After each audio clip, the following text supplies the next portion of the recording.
Hello students, आज हम लोग पढ़ेंगे सर्कुलर मोशन के प्रैक्टिस क्वेश्चन का पार्ट थर्ड। इसके पहले जो भी इस पे हम लोग ने प्रैक्टिस क्वेश्चंस वाला सॉल्व किया है, उस पे जो लेक्चर्स हम लोग के थे, उसमें उन सभी चीजों को हम लोग ने कवर किया है जो भी हम लोग ने सर्कुलर मोशन की थ्योरी पर पढ़ा था। तो आज उसी का पार्ट थर्ड है। इस पे हम लोग प्रैक्टिस क्वेश्चन 18 से लेकर 23 तक के जो क्वेश्चन है उनको सॉल्व करेंगे। इस डेक को बनाने के लिए हम लोग ने कुछ इमेजेस का यूज किया है, तो उसके लिए हम एक डिस्क्लेमर देना चाहेंगे। The images used in our slide deck are for educational purposes only. We respect the intellectual property rights of the original creators and owner of these images. If you are the owner of any of the images used in this deck and have any concerns or issues, please contact us at sathi@iitk.ac.in and we shall remove the images.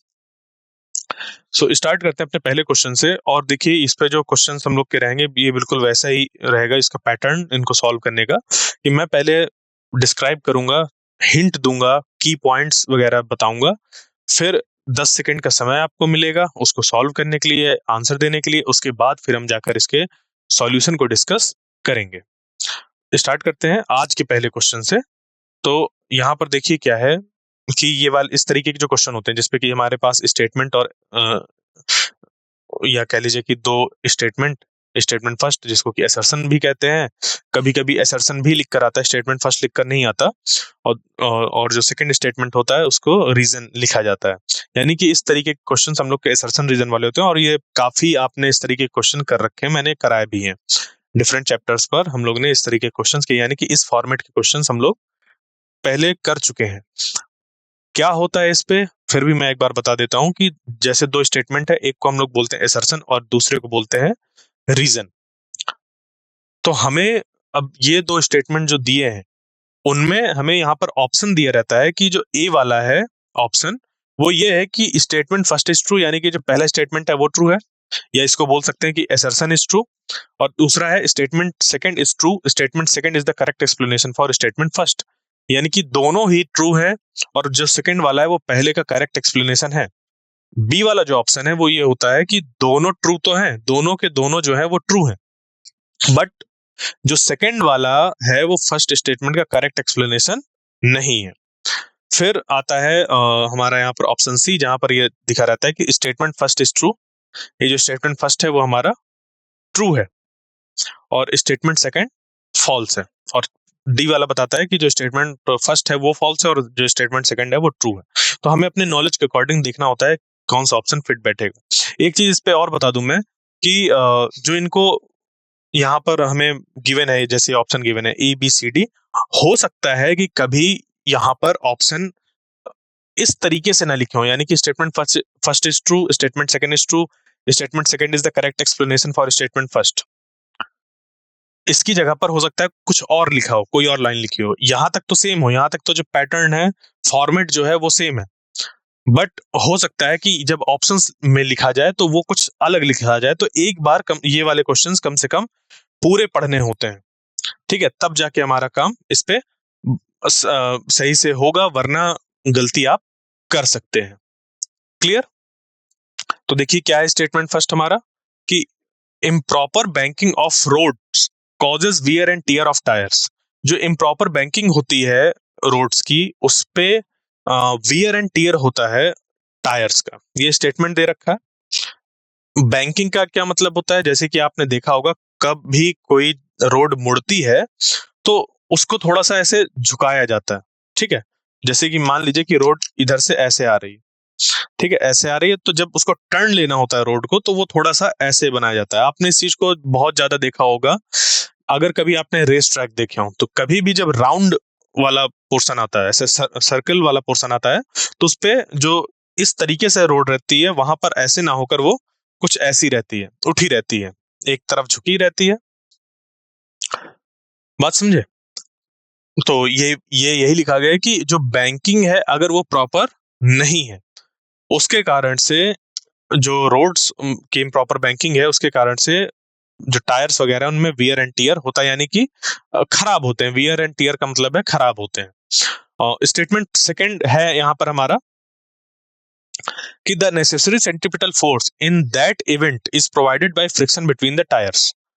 ठीक, तो अब यहां पर क्या है कि जब जो सेकंड वाला स्टेटमेंट है वो हमें पहले तो ये चेक करना है कि करेक्ट है या नहीं करेक्ट है।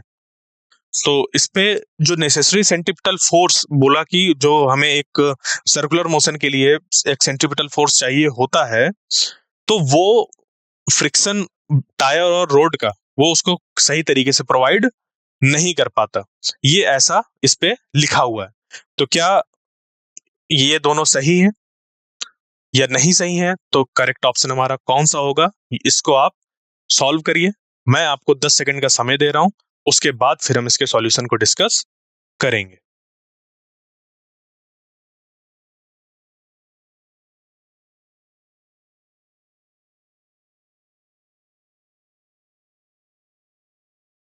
आइए इसको सॉल्व करें। तो इस पे देखिए, अगर हम लोग बात करें एक प्रॉपर बैंकिंग की, तो एक ऐसा प्रॉपर बैंकिंग होना चाहिए कि यहाँ पर बैंकिंग की वजह से होगा क्या कि एक जो यहाँ पर इसका ऐसे डाउनवर्ड डायरेक्शन पर mg वेट होता है, उसका एक कंपोनेंट इधर भी आ जाएगा और एक कंपोनेंट ऐसे हो जाएगा। तो जो यहाँ पर mg हमारा बनता है इस तरीके से, इस तरफ ये वाला कंपोनेंट, तो वो कंपोनेंट नॉर्मल के बराबर हो जाएगा और जो इस डायरेक्शन वाला कंपोनेंट है वो प्रोवाइड करेगा सेंट्रीपिटल फोर्स को। ओके, तो अगर प्रॉपर बैंकिंग नहीं हुई, यानी कि थोड़ा सा भी कम ज्यादा बैंकिंग है और उनके बीच में जो रोड है और जो टायर्स के बीच में है, उसके कारण से जो फ्रिक्शन है वो अपना अलग रोल प्ले करने लगेगा, जिसके कारण से स्लिपिंग हो सकती है। जो कार ऐसे जा रही थी ऐसे, उसमें स्लिपिंग हो सकती है, उसके जो टायर्स होंगे उनमें और जो इस पे रोड है इसके बीच में स्लिपिंग हो सकती है, जिसके कारण से, क्योंकि कोई चीज ऐसे जब स्लिप करेगी, रगड़ खाएगी, उसकी वजह से उसमें वेयर एंड टियर हो सकता है। तो दोनों ही स्टेटमेंट जो है हमारे वो करेक्ट हैं कि improper banking of road causes wear and tear of the tires, और स्टेटमेंट सेकंड कि the necessary centripetal force in that event is provided by friction between the tires and road से। तो इसकी वजह से क्या होता है कि अब जो यहाँ पर नेसेसरी सेंट्रीपिटल फोर्स है, क्योंकि इम्प्रॉपर बैंकिंग है तो वो उतना सही से नहीं हो पाता है और स्लिपिंग होती है। तो due to this there is slipping of tyres on the road which causes wear and tear of the tyres. Ideally जो हम लोग लेकर चलते हैं वो ये लेते हैं कि जब किसी रोड पर कोई टायर वगैरह ऐसे रोल करते हुए जा रहे हैं तो उनमें स्लिपिंग नहीं होती। ठीक है, ये चीज होता है। यहां तक समझ में आया? आगे बढ़ते हैं अब नेक्स्ट क्वेश्चन पर। स्टेट इस पे भी हमारे पास वैसा ही क्वेश्चन है, जो फॉर्मेट है बिल्कुल सब सेम है इस पे, कि स्टेटमेंट फर्स्ट ये है कि when a particle moves in a circle with a uniform speed there is a change in both its velocity and acceleration. Okay, तो और फिर इस पे स्टेटमेंट सेकंड क्या है कि the centripetal acceleration in circular motion is dependent on the angular velocity. जो हमारा सेंट्रीपिटल एक्सेलरेशन है, सेंट्रीपिटल एक्सेलरेशन की बात हो रही है, वो सर्कुलर, एक सर्कुलर मोशन पे वो डिपेंडेंट होता है angular velocity of the body. क्या ऐसा है? एंगुलर वेलोसिटी पर क्या वो डिपेंड करता है? ये आप देखिए इसको। और ये है कि when a particle moves in a circle with uniform speed there is a change in both its velocity and acceleration. तो उसकी वेलोसिटी और एक्सेलरेशन दोनों में ही चेंज आता है। तो चेंज किसी क्वांटिटी में हम कैसे देखते हैं? क्या मैग्नीट्यूड और डायरेक्शन दोनों को देखते हैं या सिर्फ मैग्नीट्यूड को देखते हैं? तो इस तरीके से आप इस क्वेश्चन को थोड़ा सा सोचिए। और इस पे जो ऑप्शन है वो है वही सेम ऑप्शंस हमारे पहले जैसे थे इस पे, कि statement first is true, statement second is true, statement second is correct explanation for statement first. B वाला कि statement first is true, statement second is true, statement second is not the correct explanation for statement first. Okay, ये हो गया। फिर उसके बाद आता है सी। सी में ये है कि जो यहाँ पर स्टेटमेंट हमें दिया हुआ है फर्स्ट वाला वो ट्रू है, जबकि जो सेकंड वाला स्टेटमेंट है वो कैसा है? फॉल्स है। ये इस पे दिया हुआ है। ठीक है, फिर आता है इस पे डी वाला कि स्टेटमेंट फर्स्ट इज फॉल्स और स्टेटमेंट सेकंड जो है वो ट्रू है। तो क्या होगा इस पे करेक्ट आंसर इसका? बताइए आप इसको। मैं आपको 10 सेकंड का समय दे रहा हूं, उसके बाद फिर हम इसके सॉल्यूशन को डिस्कस करेंगे।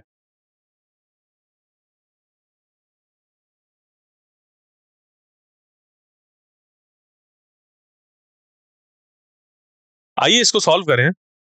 तो देखिए इस पे क्या है कि अब यहाँ पर ये जो सॉल्यूशन है हमारा, उसको एक तरीके से अगर हम लोग देखें तो सबसे पहले हमें तो चेक करना है कि दोनों स्टेटमेंट जो है हमारे वो सही है या नहीं सही है। सबसे पहले तो हमें यही चेक करना है। ओके, तो स्टेटमेंट फर्स्ट की अगर हम लोग बात करें कि एक पार्टिकल है वो एक सर्कल में मूव कर रहा है विद यूनिफॉर्म स्पीड, तो यूनिफॉर्म स्पीड हमें दे दिया, यानी कि जो वेलोसिटी का मैग्नीट्यूड है वो कांस्टेंट है। यूनिफॉर्म स्पीड का मतलब क्या हो गया कि जो हमारा पार्टिकल मूव कर रहा है वो कैसे मूव कर रहा है, एक कांस्टेंट मैग्नीट्यूड से मूव कर रहा है, या कह लीजिए वेलोसिटी के कांस्टेंट मैग्नीट्यूड से वो मूव कर रहा है, तो वो यूनिफॉर्म स्पीड में है।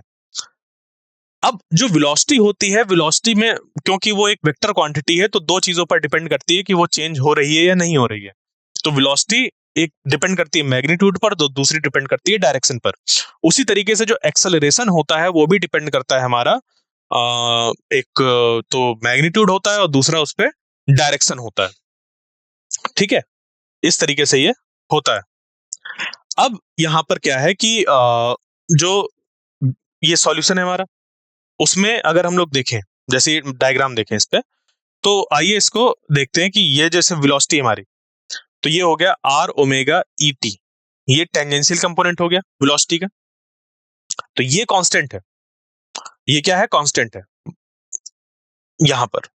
बट क्योंकि ईटी को अगर हम लोग देखें इसको, मतलब ये देखिए ये चीज हमें दे रखी है, ये जो यूनिफॉर्म स्पीड की बात है ना, वो ये दे रखा है कि आर ओमेगा ये कांस्टेंट है, आर ओमेगा कांस्टेंट है। बट देखिए ना, इस पे जो वी है इस पे ईटी भी मौजूद है जो कि डायरेक्शन को रिप्रेजेंट कर रहा है। तो जो डायरेक्शन है वो क्या हो रहा है, चेंज हो रहा है। ये ईटी को अगर आप देखेंगे तो कंटिन्यूअसली डायरेक्शन क्या होगा, चेंज होगा। जब पार्टिकल इस जगह पर होगा तो डायरेक्शन इधर हो जाएगा, हाँ या ना। ओके, तो इस वजह से ये ऐसा हो रहा है। तो thus we see that the velocity of particle is r omega along et और इन टेंजेंशियल डायरेक्शन। और क्योंकि जो ये टेंजेंशियल डायरेक्शन है वो किसी भी पॉइंट पर डिफरेंट डिफरेंट होगी, तो वो चेंज होती है। So it changes as the particle rotates the circle.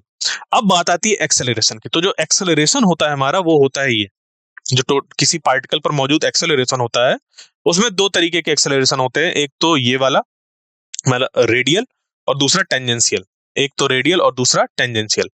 अब यहां पर देखते हैं, तो अगर हम लोग एक्सेलरेशन की बात करें, वहां पर जो ईटी है और जो दूसरा है हमारा रेडियल एक्सेलरेशन, या कह लीजिए कि टुवर्ड्स द सेंटर जो है, यहां पर जो होगा कि देखिए ये वाला जो पोर्शन है ये, वो क्या होगा, ईटी के साथ ये चेंज होगा। यानी कि जो एक्सेलरेशन है हमारा उसकी भी डायरेक्शन चेंज होगी। यानी कि जो हमारा यहाँ पर एक तरीके से कह लीजिए कि ये पहला वाला स्टेटमेंट है वो भी करेक्ट है कि वेलोसिटी और एक्सेलरेशन दोनों ही अपने जो वैल्यू है उनको चेंज करेंगे, भले ही वो उनके डायरेक्शन के चेंज होने की वजह से हो। तो हाँ, ये सही है स्टेटमेंट। फिर दूसरा स्टेटमेंट जो है कि centripetal acceleration in circular motion is dependent on the angular velocity of the body. बिल्कुल, ये भी हमारा सही है कि हम लोग यहाँ पर देख पा रहे हैं कि जो ये एंगुलर वेलोसिटी है इस पर एक्सेलरेशन डिपेंड कर रहा है, एंगुलर वेलोसिटी पर। बिल्कुल, ये चीज करेक्ट है। तो दोनों ही स्टेटमेंट जो है वो हमारे करेक्ट हैं। अब ये जो सेकंड स्टेटमेंट है वो पहले का करेक्ट एक्सप्लेनेशन है, क्योंकि जब ये इस पे डिपेंड कर रहा है तभी तो इस पे हमें ये कहा कि क्योंकि वेलोसिटी की डायरेक्शन यहाँ पर बदल रही है तो हम ये लेकर चल रहे हैं कि जब इसको पुट करके निकालेंगे तो एक्सेलरेशन की भी डायरेक्शन अगर हम लोग सिर्फ ऐसे देखें कि ये वेरी कर रही है तो ये भी चेंज होगा। ठीक है, आगे बढ़ते हैं नेक्स्ट प्रॉब्लम पर। A heavy sphere of mass m is suspended by a string of length L. The sphere is made to revolve about a vertical line passing through the point of suspension in a horizontal circle, such that the string always remained inclined to the vertical, making an angle theta. तो यहाँ पर है क्या कि एक हमारे पास heavy sphere है जिसका कि मास हमें m दे रखा है, और इसको हमने एक स्प्रिंग से सस्पेंड किया है जिसकी की लेंथ कितनी है, एल है। यानी कि अगर हमने माना कि एक जो मास है उसको हमने सस्पेंड किया यहां से लेकर यहां तक, तो ये जो स्ट्रिंग की लेंथ है यहां से लेकर यहां तक, ये क्या हो गया, एल लेंथ हो गई। तो the sphere is made to revolve about a vertical line. अब क्या किया गया, होता है ना कभी कभी कि हमने एक धागे से एक ईंटे को बांध दिया और उसके बाद उसको ऐसे घुमा दिया, तो जब वो घूमेगा तो एक ऐसा कोन सा बनाता हुआ घूमेगा, यानी कि इधर तो सर्कल में घूमेगा, बट क्योंकि इधर से फिक्स है तो उसकी स्ट्रिंग का अगर हम लोग पाथ देखें कि वो किस चीज को ऐसे फॉर्म कर रही है, तो वो एक कोन जैसा शेप फॉर्म होता है। क्लियर? तो इस वर्टिकल के अबाउट ये ऐसे रोटेट कर रहा है, तो यहां पर तो सर्कुलर मोशन बन रहा है उसका, उस पार्टिकल का, बट इसको सर्कुलर मोशन प्रोवाइड करने के लिए कुछ चीजें जरूरी होती हैं, जैसे कि सेंट्रिपिटल फोर्स, तो वो कैसे आ रहा है, वही सब हमें यहाँ पर निकालना होगा। इसके जो ऑप्शन है वो क्या है, a T equal to 2 pi under root L/G। क्यों? क्योंकि हमें यहाँ पर फाइंड करना है पीरियड ऑफ रिवोल्यूशन, यानी कि टाइम पीरियड हमें फाइंड करना है। इसका जो बी ऑप्शन है वो है T is equal to 2 pi under root L cos theta by G, C है T equal to 2 pi under root L sin theta by G, और डी है T is equal to 2 pi under root L tan theta by G. मैं आपको 10 second का समय दे रहा हूं, आप इसको सॉल्व करिए, उसके बाद फिर हम इसके सॉल्यूशन को डिस्कस करेंगे।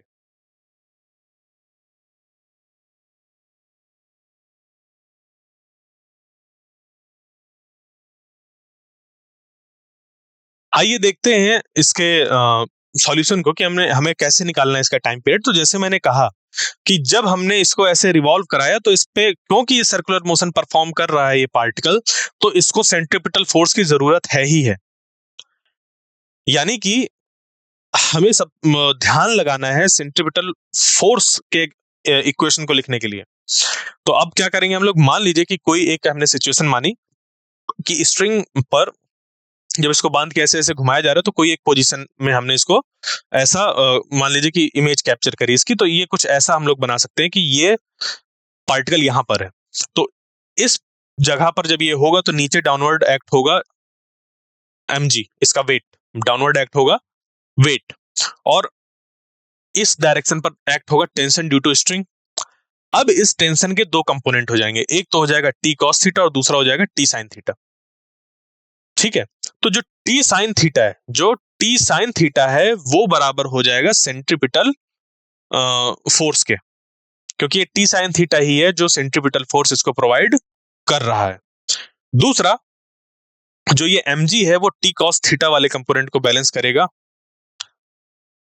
या कह लीजिए कि जो टी कॉस थीटा है वो mg को बैलेंस आउट करेगा, क्योंकि ये पहले ये आएगा फिर ये आएगा, क्योंकि तभी टेंशन इस पे जनरेट होगा, जब mg एक्ट होगा तब टेंशन उस पे जनरेट होगा।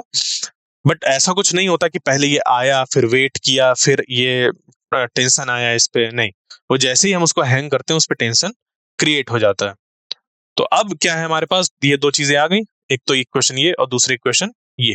इसको अगर हम लोग डिवाइड करते हैं तो इसको डिवाइड करने पर T sine theta by T cos theta जब करेंगे तो ये बन जाएगा, टी से टी कैंसिल आउट होकर टेन थीटा, और जो एम से एम होगा वो कैंसिल आउट हो जाएगा, बचेगा V square by R into G, मतलब डिवाइडेड बाई में ही है, आर इंटू जी है मैंने बोला। ठीक है, तो ये चीज कुछ ऐसी हुई, sine theta by T T T sine theta by T cos theta is equal to M V square by R, और यहाँ पर डिवाइडेड बाई एम जी, तो एम से एम कैंसिल हो गया और टी से टी कैंसिल हो गया, ये सब मिलकर बन गया tan थीटा, यहाँ पर ये वाला tan थीटा, और इधर बचा V square by R G, ये निकल कर आ गया।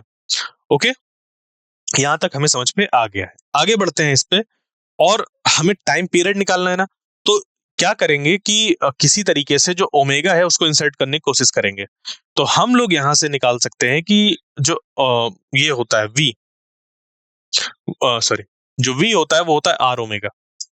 ठीक है, कि किसी पॉइंट पर जो वेलोसिटी वी होगी इस पार्टिकल की, वो इसके रेडियस और जो इसकी एंगुलर वेलोसिटी होगी उसके प्रोडक्ट के बराबर होगी, यानी कि v is equal to R omega होगा। तो v पर हम लोग ने आर ओमेगा को पुट कर दिया, जिससे कि ये बन गया आर स्क्वायर ओमेगा स्क्वायर, और नीचे आर डिवाइड में था तो एक आर से एक आर कैंसिल आउट हो गया, बचा आर ओमेगा स्क्वायर बाई जी। फिर यहाँ पर जो ये हमारा है इसको ओमेगा को हम लोग लिख सकते हैं, क्योंकि ओमेगा जो होता है वो होता है 2 पाई बाई टी, क्योंकि हमें टाइम पीरियड निकालना है ना, तो ओमेगा जो होता है वो होता है 2 पाई बाई टी। तो ओमेगा स्क्वायर हो जाएगा 4 pi square by T square, वही रख दिया गया है इसकी ओमेगा स्क्वायर की जगह पर, 4 pi square by T square, ये ओमेगा स्क्वायर की जगह पर आ गया। ठीक है, तो बस अब यहां से हम लोग क्या करेंगे कि एक चीज निकाल सकते हैं यहाँ पर कि जो आर है, क्योंकि आर तो हमने कंसीडर किया है, इस आर को निकाला जा सकता है इस एल के टर्म्स पर, क्योंकि देखो जब भी हम लोग को फाइंड करना होता है कोई चीज ऐसे डिराइव करके निकालना होता है तो उन्हीं के टर्म्स पर निकालते हैं जो हमें नोन वेरिएबल्स पता होते हैं। क्योंकि आर तो हम लोग ने खुद इंट्रोड्यूस किया था, क्वेश्चन पर आर नहीं दिया हुआ है, तो आर के टर्म्स पर इसको टाइम को नहीं निकालेंगे, टाइम पीरियड को। तो आर को हमें करना पड़ेगा सब्स्टिट्यूट। देखिए बाकी तो सब कांस्टेंट है, ये कांस्टेंट है, ये कांस्टेंट है, हाँ, और टेन थीटा एक हमारा एक रेशियो है, और जबकि थीटा की बात करी है तो हम उसको यूज कर सकते हैं। जबकि जो ये है आर, वो गिवन नहीं है, आर तो हमने मान लिया कि इसका रेडियस आर है। इसको एल के टर्म्स पे जब हम लोग लिखेंगे तो ये बन जाएगा एल साइन थीटा, जो आर है वो हो जाएगा एल साइन थीटा। बस अब साइन, ये जो टेन थीटा उसको sign theta by cos theta लिख सकते हैं, तो साइन थीटा से साइन थीटा कैंसिल आउट हो जाएगा और टी स्क्वायर उधर चल जाएगा मल्टीप्लाई पे, ये टी स्क्वायर चला गया ऊपर, और ये जो कॉस थीटा है ये आ जाएगा इस डायरेक्शन पर, या कह लीजिए कि आरएचएस पर। तो बन गया T square is equal to 4 pi square by G into L cos theta. अब यहां पर हम दोनों तरफ स्क्वायर अंडर रूट ले लेंगे, तो ये बन जाएगा T is equal to 2 pi under root L cos theta by G, ये निकल कर आ गया। क्लियर? यानी कि जो ऑप्शन बी है वो करेक्ट हो गया। आगे बढ़ते हैं नेक्स्ट क्वेश्चन पर। A particle is moving with a uniform speed. देखिए यूनिफॉर्म स्पीड से एक पार्टिकल मूव कर रहा है, कहां पर? सर्कुलर ऑर्बिट में, जिसका की रेडियस कितना है? Capital R. तो in a central force inversely proportional to the nth power of R, जो फोर्स है हमारा, सेंट्रल फोर्स है वो R to the power N है। जैसे कि जो ग्रेविटेशनल फोर्स होता है वो इनवर्सली प्रोपोर्शनल होता है आर टू द पावर 2 के, ठीक है। तो यहां पर एक ऐसा सेंट्रल फोर्स हम लोग ले रहे हैं जो कि इनवर्सली प्रोपोर्शनल है एनएच पावर ऑफ आर के, यानी कि F is inversely proportional to R to the power N, कुछ ऐसा है। तो अब हमें बताना है कि जो टाइम पीरियड होगा वो कितना होगा, वो किसके प्रोपोर्शनल होगा, ये चीज हमें बतानी है। ठीक है, तो मैं आपको इसको सॉल्व करने के लिए 10 सेकंड का समय दे रहा हूं। देखिए प्रोसीजर इसका वही सारा सेम है जैसे बाकी भी निकालते हैं, बस हम लोग सीधे क्या करते हैं, आर स्क्वायर को लेकर सॉल्व करते हैं, जबकि यहाँ पर R to the power N है तो उसको लेकर हमें सॉल्व करना है। तो मैं आपको 10 सेकंड का समय दे रहा हूँ, आप इसको सॉल्व करिए, उसके बाद फिर हम इसके सॉल्यूशन को डिस्कस करेंगे।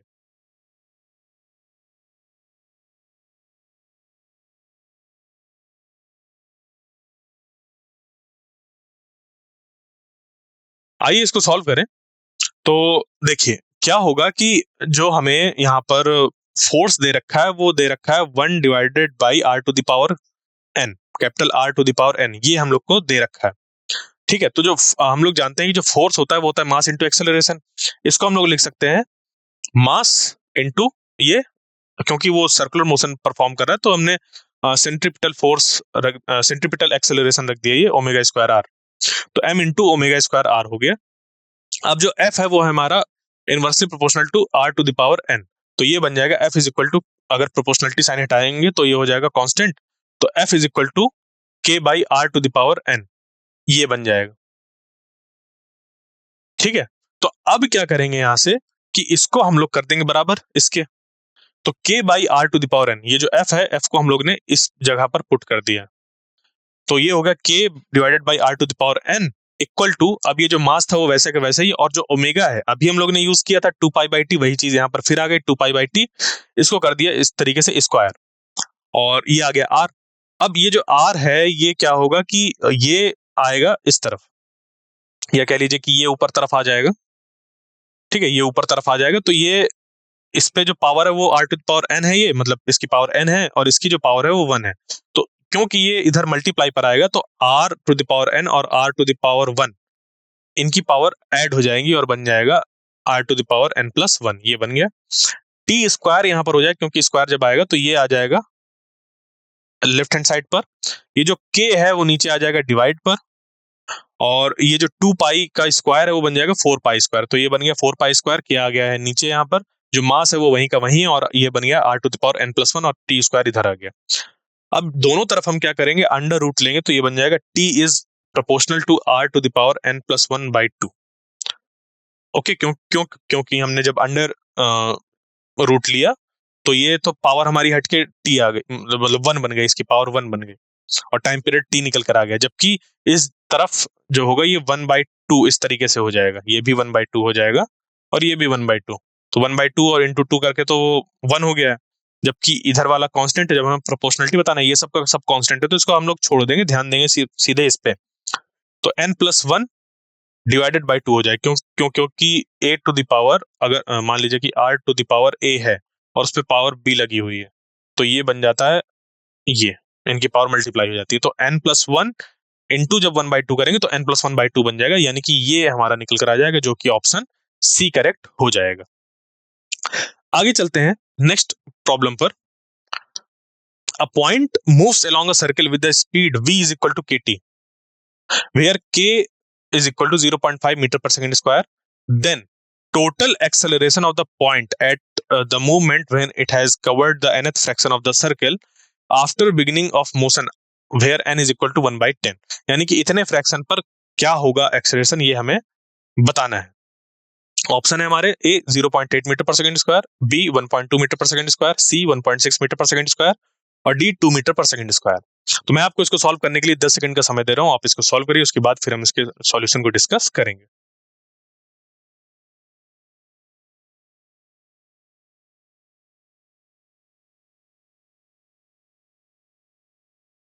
आइए इसको सॉल्व करें हम लोग।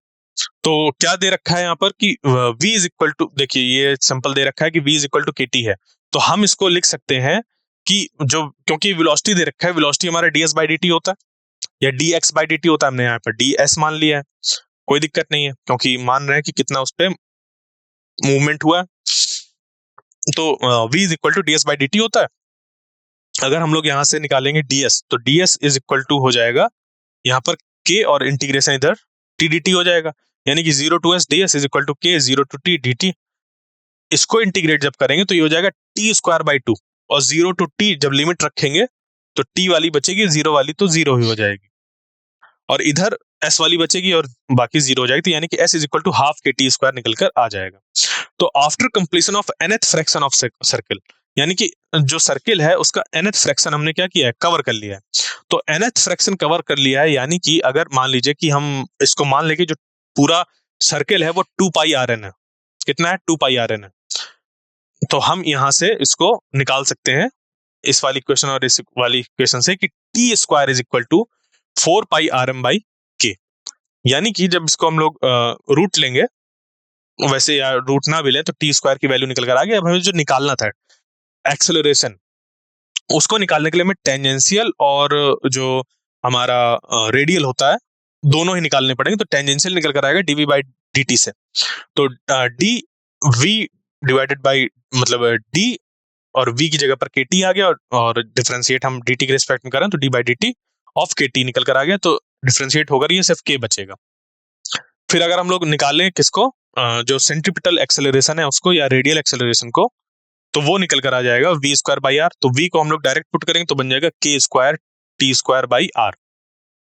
अब an जो होगा हमारा यहाँ पर t² क्योंकि आ रहा है, ये इसको हम लोग इस जगह से t² पुट कर देंगे, तो ये बन जाएगा k² divided by r into 4πrn divided by k, एक के से एक कैंसिल होगा और ये बन जाएगा 4π, यहाँ पर r से r कैंसिल हो जाएगा, n k यहाँ पर निकल कर आ जाएगा 4πn k, ठीक है, k से एक k कैंसिल हो गया तो 4πn k निकल कर आ गया। अब इस एक्सेलरेशन का स्क्वायर करके इस एक्सेलरेशन के स्क्वायर से ऐड कर देंगे और फिर अंडर रूट ले लेंगे, तो under root k² plus 16π² n² k² हो गया, k² कॉमन लेंगे और बाहर आ जाएगा, यहाँ पर k² बाहर आ जाएगा, यहाँ पर बचेगा 1 और यहाँ से ये हट जाएगा, और k² को फिर बाहर ले जाएंगे तो k बचेगा, तो वही आ गया कि k under root 1 plus 16π² n², और k की वैल्यू 0.5 दे रखी थी, हमने पुट करी, बाकी जो पाई की वैल्यू उसको पुट करी, और n क्योंकि 1/10 दे रखा था उसको पुट किया, जिससे कि एक्सेलरेशन 0.8 मीटर पर सेकंड स्क्वायर निकल कर आ गया, यानी कि ऑप्शन ए जो है वो करेक्ट हो गया। आगे चलते हैं नेक्स्ट क्वेश्चन पर, और ये आज का हमारा आखिरी क्वेश्चन है। तो इसमें क्या है, a particle is moving in a circle of radius r in such a way that at any instant the normal and tangential component of its acceleration are equal। तो बस यहाँ पर क्या है कि जैसे अभी हम लोग ने एक्सेलरेशन निकाला था ना, टेंजेंशियल और रेडियल, तो दोनों ही कैसे यहाँ पर बराबर हो गए। तो if its speed at t is equal to 0 is v0, the time taken to complete the first revolution is, तो हमें बताना है कि फर्स्ट रिवॉल्यूशन को कंप्लीट करने में कितना समय लगेगा। तो आपके ऑप्शन है R by V naught, B R by V naught E to the power minus two pi, C R by V naught one plus E to the power minus two pi, D R by V naught one minus E to the power minus two pi. मैं आपको 10 second का समय दे रहा हूँ, इसको solve करिए, उसके बाद फिर हम इसके सॉल्यूशन को डिस्कस करेंगे।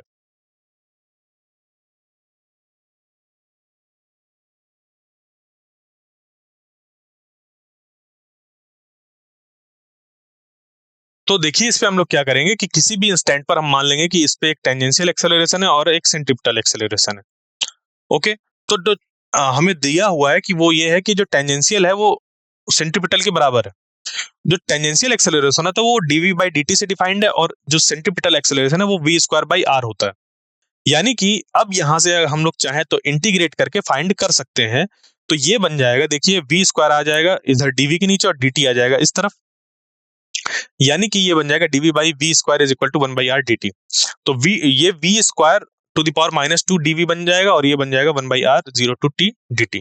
अब इसको जब इंटीग्रेट करेंगे v नॉट से लेकर v तक और इसको जीरो टू टी तक, तो ये बन जाएगा one by V naught minus one by V is equal to T by R, और one by V is equal to one by V naught minus one, sorry one minus V naught, one by V naught minus T by R, ये निकल कर आ जाएगा। जब हम इसको LCM लेकर सॉल्व करेंगे तो ये बन जाएगा R minus V naught T divided by R V naught, क्योंकि एलसीएम लिया तो ये आर वी नॉट आ गया, फिर उसके बाद ये चीज निकल कर आ जाएगी। यहां से v जब फाइंड करेंगे तो ये एक्सप्रेशन आ जाएगा। अब v जो होता है हमारा वो dx बाई dt होता है, तो इसको हम लोग ने v की जगह पर dx बाई dt फिर से पुट कर दिया। अब यहां से हम लोग को क्योंकि फाइंड करना था कितना पाथ कवर किया है, तो इसको 0 टू x ले लेंगे और इसको हम लोग यहाँ 0 टू t ले लेंगे, ये आ जाएगा। इसको जब फिर से इंटीग्रेट करेंगे तो ये बन जाएगा x is equal to R V naught minus one divided by V naught, और यहाँ पर निकल कर आ जाएगा L N R minus V naught T zero to T.